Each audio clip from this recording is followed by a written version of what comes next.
Thank you, Radhika. This is a wonderful turnout, and I want to thank Radhika, you for taking the lead in organizing this. You did such a tremendous job, and we really appreciate this Cleveland International Fund being one of the sponsors for this. So I'm sure this is the beginning of doing this on a successive basis and so forth. And we, of course, would love to continue to participate in that. So I get to wrap up this panel.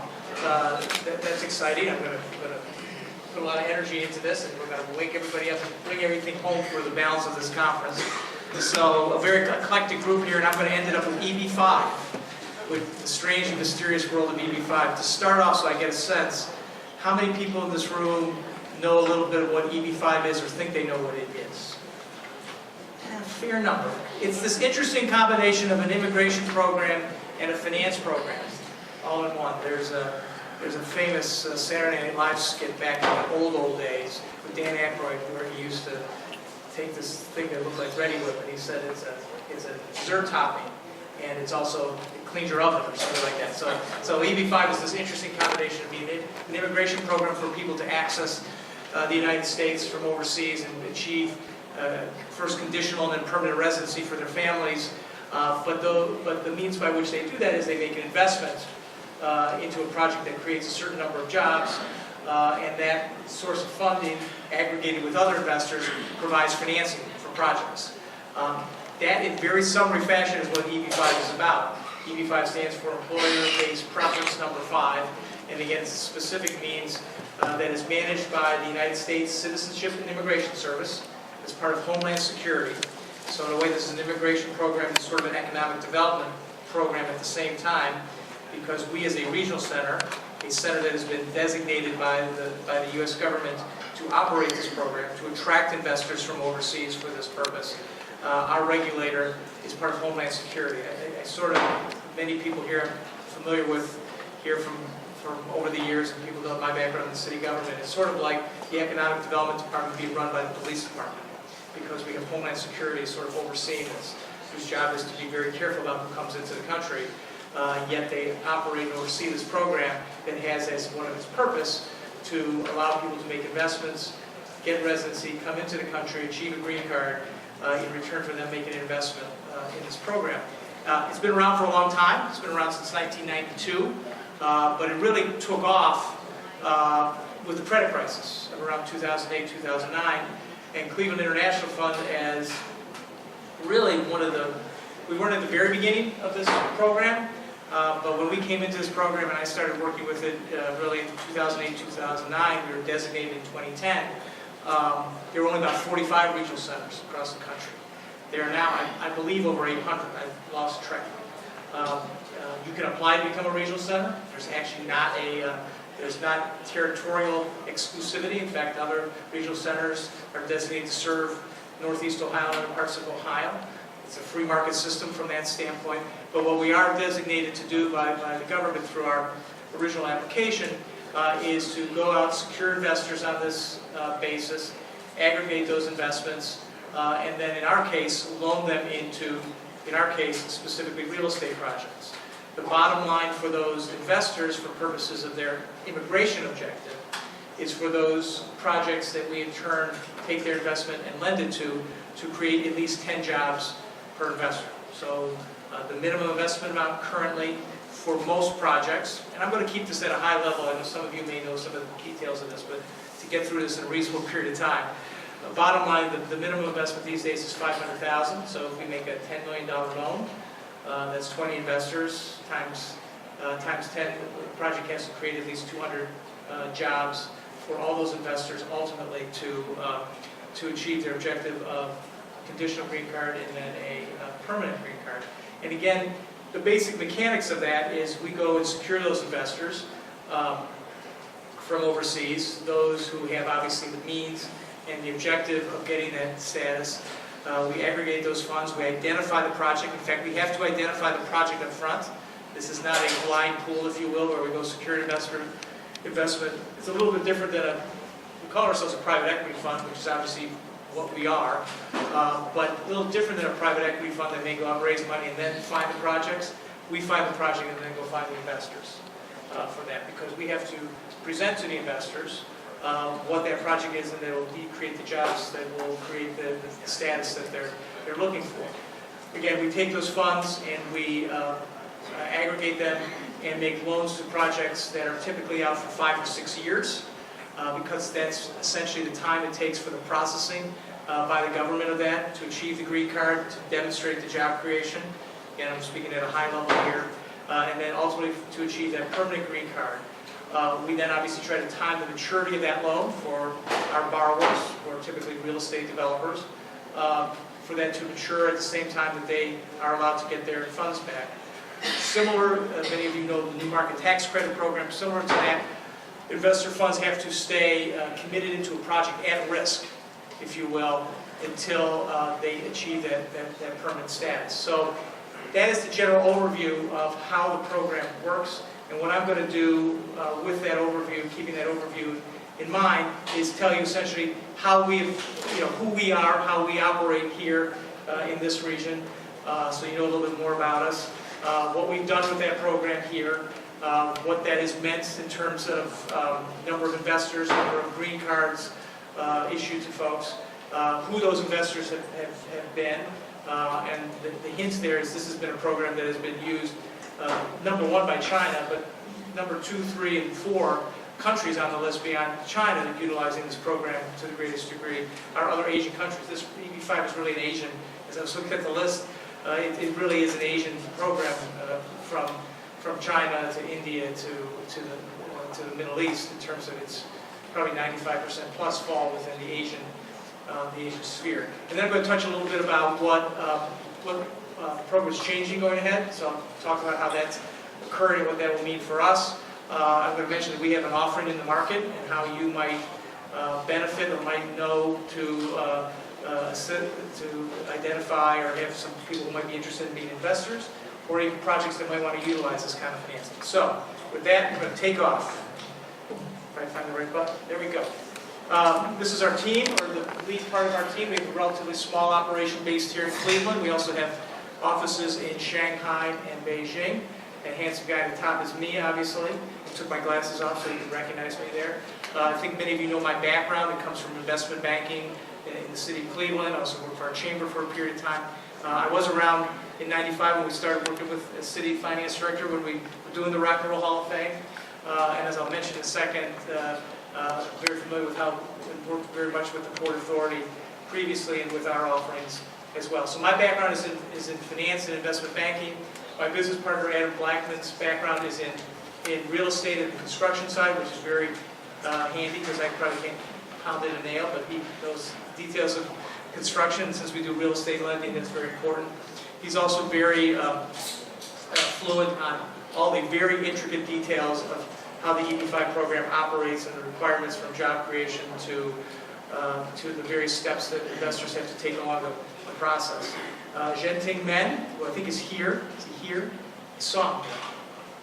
There he is. He's waving in the back. Okay, most important person in our organization. Guy who knows where everything is at. Helps us with investors. Helps us from the operational side, particularly with the communications that we make with Investors Integration Council for requirements of the paperwork associated with them making an investment for us. It also manages our portal, which is our means for communicating with investors. Because when we take in, let's take that $10 million hypothetical loan and those 20 investors, they are with us for at least 5 or 6 years during that period of time, where they are, in most cases during that time, well, at some point they achieve a conditional green card and can come here with them and their immediate family. They're halfway around the world. They want to know, do these projects really exist? Did their money really go into the project? How's it going? And we have a means for communicating with them, along with all the other features. You know, this is an investment. They get K-1s. They are subject to taxable income, something they may not always realize at the beginning. But we manage that process, and Zhenting is very much part of that operational side. It is very important for us as well with Chinese language skills also in the nature of investors. Zhenting is here along with our folks who are in Shanghai and Beijing. And I'll make this one aside about regional centers, these 800 some odd regional centers that are across the country. They're of all various ilks. Some of them are actually developers who set up their own regional centers. Some cities have set up their own regional centers. Some nonprofits, for-profits. We are a for-profit company that myself and Anna Blackman own a portion of, but we also have part of our ownership is with the Greater Cleveland Partnership. So we consider ourselves a private, obviously a private company, but one that has a civic objective that is demonstrated through, if you will, the sponsorship or ownership of the Greater Cleveland Partnership. And we do exclusively EB5. Some other entities do other types of financing. I actually made a decision early on, this is such a damn complicated program. And if you don't keep your eye on it, try to attempt to do it on the side, you run into problems. So we've had a very strong and good track record, and I think in part is because we focus on this 24/7. This is our service area. We've headquartered here, we've started here, we've done most of our projects here in Cleveland. But you can go to the government, which we've done over time, to add to your service area. So we do cover the major metropolitan areas in the state of Ohio. I'll mention in a bit. We have our first offering underway in Columbus, but we also cover western Pennsylvania. And we also have a service agreement with another regional center in Kentucky. So we have found, particularly competing with regional centers for investors on the East Coast, New York, Miami, very large regional centers representing large projects, and having the scale allows us to have enough product out there to, frankly, get the attention. This is a competitive market where we are going overseas. Again, it's been primarily in China, but now it's expanding to other countries where we have to compete for investors. I'm going to walk through quickly, and some of these, I hope, hopefully all those Clevelanders will recognize projects that we participated in, and you said, gosh, I didn't know there were foreign investors and foreign capital in these projects. You'll see this list of the next 3 slides includes 7 projects where we fully raised funding, amounts to about $220 million, and very complicated math, $220 million, 440 investors for that over time from 2010 to the present that we've raised, funded, and in the case of the first 2 projects mentioned here, the first phase of the flaps and loans that we made to university hospitals, we've also been repaid. We've hit that 5 or 6 year period of maturity, been repaid by those borrowers, and return funds to investors. We sort of call that sort of the triple play, if you will, for what our objective is as a company here, which is to get investors their conditional green card, then their permanent green card, meaning that the jobs were proven and demonstrated to the government so that their residency for them and their immediate family is permanent, cannot be taken away, and then ultimately to get the money back and pay them back. Because if you will, that is the deal. They provide funds, don't expect a high return for that period of time, but expect them to be repaid. Anybody who tells you that investors don't expect their capital, they understand they're at risk. Loans can always, for whatever reason, not be repaid, but they expect to be repaid ultimately, even if it's with modest return. So, again, working through these, and I'll mention at this point, almost all of these were done, they are loans, but they were done through that port structure. So we've worked very much hand in hand with the port, doing those. We were the buyer of the bonds, if you will, as Will described the structure. We were that borrower, we were that lender who bought the bonds and then provided those loans, those funds to the borrowers. Flats East Bank was done that way, the Westin Convention Center Hotel was done that way, and that had great advantage to the developers. Again, we've done, early on we did very large projects. The smallest one we've done today was for a piece of the Uptown project, so we have done smaller size loans. What you'll also sense here is that EB5 is never the total financing for a project. In fact, it's usually somewhere between 20 to 30%, sometimes even less. We complement other funds, we fill gaps. Early on, we were a source for senior financing for projects. More, as time has gone on, we're much more likely to be a subordinate or a mezzanine finance, something that fits between senior loan and what can be provided through equity or through public funding. And again, there have been a number of projects, as we know, from being here in Cleveland, and anybody working in the finance field knows that we put together complicated, interesting capital stacks for programs. We've been one of those sources that has been a gap filler as a lender, not as a grant provider, but as a lender, usually in between senior financing and the equity that the developer brings. We had a chance to be part of the second phase of Flats 2, which is now up and operating. We participated in the Crocker Park expansion that occurred with American Greetings. And the last of these 7 that have been fully funded is we were, small part, we came in sort of towards the end of this, as this capital stack was put together for the nines down at the old Ameritrix Tower and Rotunda project, $13.5 million. We also have with this project something that's new to EB5, which holds some great potential, we think, for the Cleveland area, is that without making this too complex, we are finding that when some of our loans get repaid, in this case we just recently been repaid early from the nines because it's been successful, we can actually have the opportunity to redeploy those funds into other projects before we repay investors. You may say, Steve, how can that be? Don't the investors want their money back? Well, what has happened, particularly in the case of Chinese, you're asking that, I know you're asking that. Anyway, what has happened within our program is that because processing times are longer, and because there's essentially a line, particularly with Chinese investors, because of the demand on the program, they actually have to stay at risk longer. So oftentimes now our loans come due before we actually can pay back our investors and keep their immigration status in play. That gives us the opportunity for, in our industry, it's called redeployment. So this $220 million, a great benefit to this community going forward, is that as we get repaid on some of these loans, as we now got with the nines, we can put that, what was not originally anticipated was that we'd have to pay that back immediately to the investors. Now, because of the nature of the program, we can take those dollars and put them into new projects. So either without raising more funds, we have the opportunity to sort of leverage that $220 million into more opportunities in our community. Again, some pictures that you're familiar with. We've had these funds. Again, foreign capital from overseas helping to build Cleveland, Ohio. This is our track record to date, which we're very proud of. So I put this up there.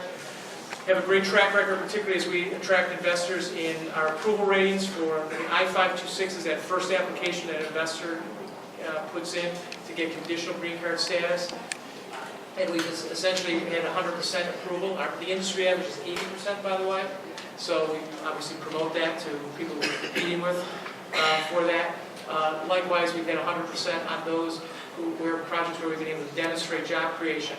And we just hit our 200th approval on that, which we actually promoted on WeChat in China, which we use actively. So we have current offerings that we are ending up. We have 2 new offerings that we have out in the market right now. I see some of our brochures are here. A few more minutes. Okay. I know Radhika for a long time, I can do that. And I'm going to make sure we have some more brochures up there so before you leave, going forward. I want to tell you a little bit about what's happening in the future here. The China market is slowing down. That's for 2 essential reasons. One primary in that there's been over demand on this. We are restricted to the use of 10,000 visas per year for this program. There's been greater demand than what can be allocated to China because of that.